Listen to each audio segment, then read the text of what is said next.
محمد مجدي قفشه، وذلك داخل الفريق بعد هجوم جماهير الاهلي عليه بعد اهداره الهدف التعادل في لقاء الريال. ما كنتش اقصد، الكرة جت في قصبة رجلي مش في بطن رجلي.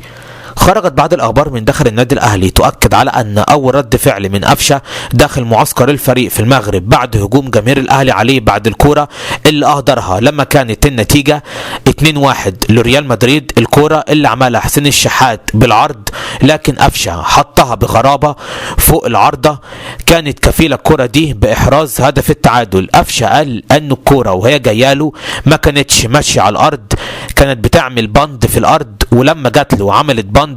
والكرة طلعت من فوق بطن رجله وخبطت في القصبة، عشان كده اضطر يشوطها بالقصبة، عشان كده علت منه وقلشت وطلعت فوق العارضة، مؤكدا على انه غصب عنه الكرة دي وما كانش يقصد، لان الكرة لو كانت جايه له على الارض كان حطها ببطن رجله، لكن كانت جايه له صعبة، عملت بند في اللحظة الاخيرة وجت في قصبة رجله.